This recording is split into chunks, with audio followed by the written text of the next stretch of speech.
Hello everyone, welcome to Lace Looking Glass. Imagine this, a 6-year-old child suddenly remembering who he was more than 1,000 years ago, and then bringing his family on a pilgrimage to visit the footprint of his previous life.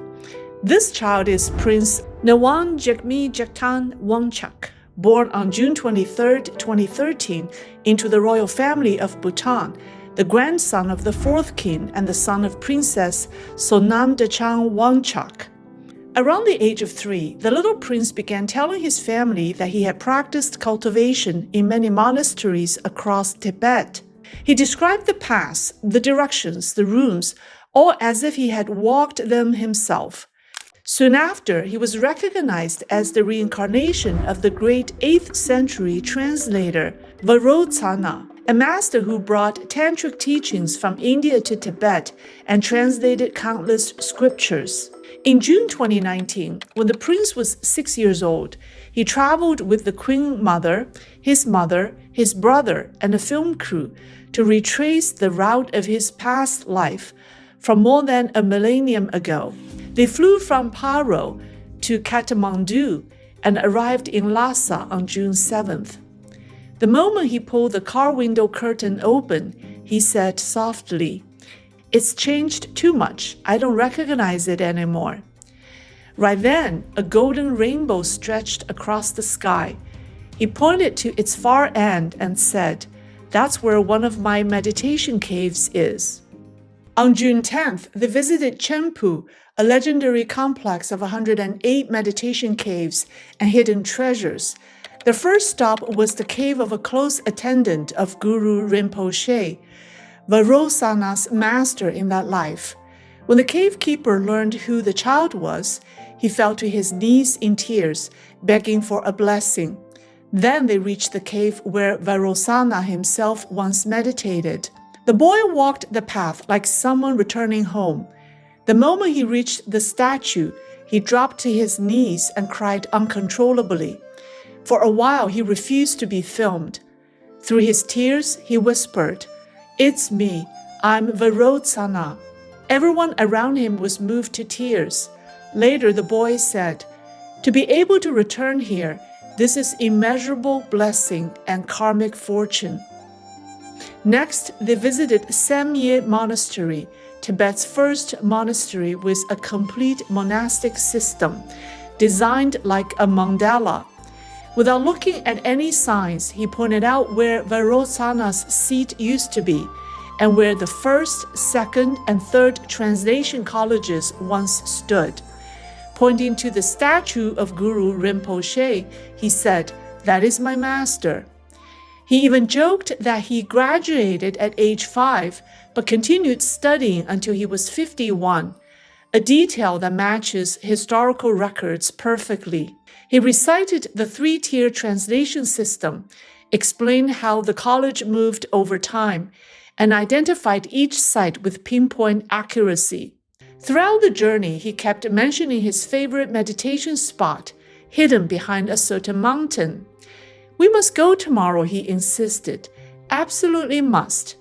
But it wasn't on the itinerary, and the road was closed.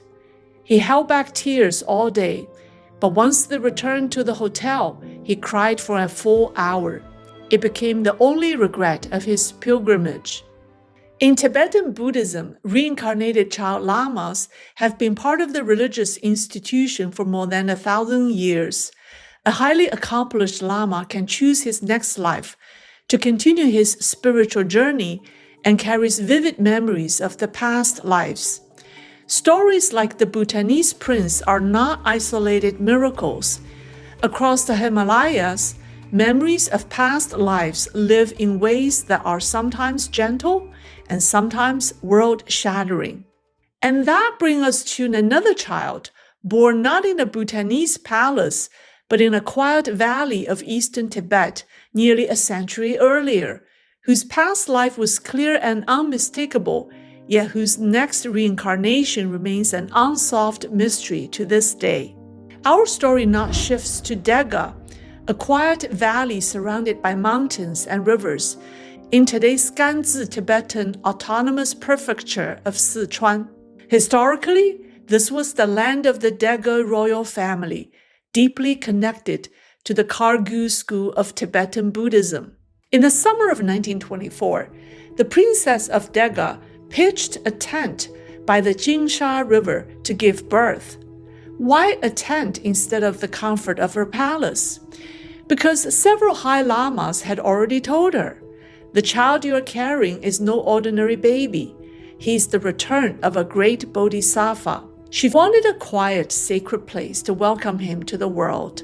During childbirth, she faintly heard someone whispering, "Om Pani Padmihan," in her ear, one of Tibetan Buddhism's most sacred mantras, meaning jewel in the lotus. The baby was a healthy, calm boy. The mother believed it was destiny that he was a bodhisattva reincarnate. The father, the prince of Dega, however, was skeptical. "He looks just like a normal kid to me," he said. But rumors soon spread across the region.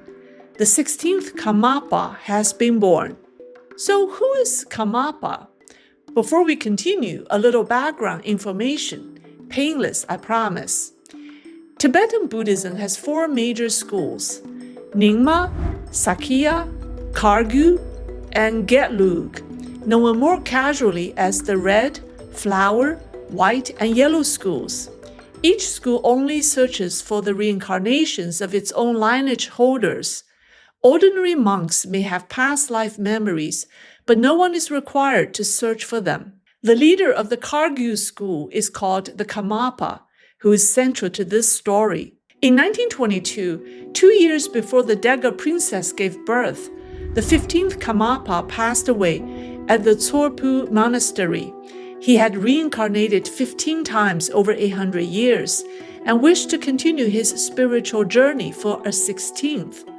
As tradition required, he left behind a sealed prediction letter describing clues to his next birth. East of Tsorpu, near a river, in the region of Lingasar, look for a royal family whose doorway bears the words, Atu, born in the year of the mouse, on the 15th day of the 6th lunar month. The disciples followed these clues eastward across snowy mountains, and there it was, a palace on Mount Ba-e, with Atu Palace carved above the gate. The dates matched, the astrological signs matched, everything aligned. When the disciples arrived, the family brought out their 3-year-old boy, still groggy from sleep. But the moment he saw the lamas, he called out each of their names, even their nicknames, in a child's voice, of course. At that moment, everyone froze. Still, the formal procedures had to be followed: object recognition tests, omens, consultations among senior lamas. Layer after layer aligned. Finally, it was declared the child of the Dega royal family was the 16th Karmapa. He shaved his head, took vows, donned the legendary black crown, and began his training at the Tsorpu Monastery, where he had presided in the previous lives. He grew up quiet but far-sighted, almost as if he could see the future. In 1944, at age 20, he announced a pilgrimage to Nepal, India, and Bhutan. In 1958, he told his disciples to pack the monastery's sacred texts, relics, and ritual objects into sturdy wooden crates. Then he said the now famous prophecy: "When the iron birds fly in the sky and iron horses run on the ground, the people of Tibet will scatter like ants across the world." Shortly after, in February 1959, he led 160 monks over the Himalayas into Bhutan, later settling in Sikkim, India. 1 month later, the Lhasa uprising erupted, and everything changed. The Chinese Communist regime destroyed most Tibetan monasteries, burned centuries-old scriptures, and forced monks and nuns back to secular life. In just 3 years, from 1958 to 1961, Tibet's population was reduced by a third. Looking back, people realized this was not a spontaneous trip. It was a pre-planned evacuation and preservation mission. The 16th Karmapa later built new monasteries across India and Bhutan, met world leaders, and quietly preserved the Kargu teachings. In 1981, he was diagnosed with cancer in the US. He said quietly, "My work in this lifetime is complete." Soon after, he passed away. His relics was preserved, and the lineage waited for his return.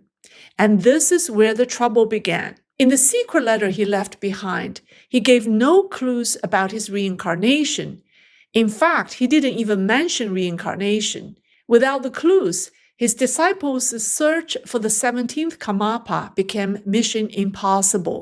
Then a major Kargu figure, Tai Sutu Rinpoche, who is the disciple of the 5th Karmapa, who has reincarnated for over 600 years, recognized a child named Dorje in Kamdu, Tibet. This Dorje was endorsed by many High Lamas and recognized by the Dalai Lama. Most amazingly, he was also approved by Beijing authorities. It was rare that Beijing and Dalai Lama agree on the same thing. In 1992, Dorje was enthroned as the 17th Karmapa at Tsorpu. That should have settled the matter, but it didn't. Another major figure in the institution, Samye Rinpoche, recognized a different child, also named Dorje, born in Lhasa, Tibet. He too was enthroned, supported by senior lamas. And that brings us to today. 2 boys, both named Dorje, both enthroned, both recognized, both called the 17th Karmapa, each side convinced they are the true one. So, who's correct? Could both be genuine? Traditionally, recognition relies on collective agreement and signs, but many details remain private, and outsiders cannot fully reconstruct what had happened. This is why the controversy remains unsolved decades later. You might ask, could they both be fake? Well, before jumping to conclusions, let's look at an unusual but well-documented phenomenon. At the University of Virginia's Division of Perceptual Studies, founded by Ian Stevenson and later led by Jim Tucker, researchers have spent decades studying children with past life memories. Among thousands of cases, one phenomenon is extremely rare: 2 children sharing the same past life memory. One child lived in the United States, the other in London. Both remember being the same soldier who died driving a T-72 tank in the Iran-Iraq War. They matched the spouse's name, the children's names, details of the battlefield, even a birthmark on the right leg. Jim Tucker called this dual inheritance: 1 past life, 2 receivers. If past life memory can split, not always 1-to-1, but 1-to-2, then in a religious context, ideas like multiple emanations or split incarnation might not be just metaphors. They might actually happen. So here's a possibility worth placing on the table. Could the 2 17th Karmapas be, like those 2 children, dual inheritors of the same spiritual lineage? 2 manifestations of the same soul, 2 bodies carrying the same vow, the same purpose, the same spiritual mission. Of course, there's another possibility. Perhaps the 16th Karmapa completed his spiritual journey in the human world and decided not to reincarnate again. That might be why his final letter contained no clues and didn't even mention reincarnation. But because reincarnated child lamas have become an integral part of the religious institution, it's difficult for followers to accept that their master might not return, that the lineage could simply end. I know this is an unpopular view because it challenges the legitimacy of both claimants to the title of 17th Karmapa. But based on the logic and the missing evidence, it might be the most straightforward explanation. So, what do you think? Did the 16th Karmapa simply choose not to return? Or did he choose to reincarnate into two separate bodies, what Tibetan Buddhism calls a divided reincarnation? Please let me know what you think by leaving me comments. Here's the previous video on reincarnated Lama children. If you like the story, please don't forget to like and subscribe. Thank you for watching, and I'll see you next time.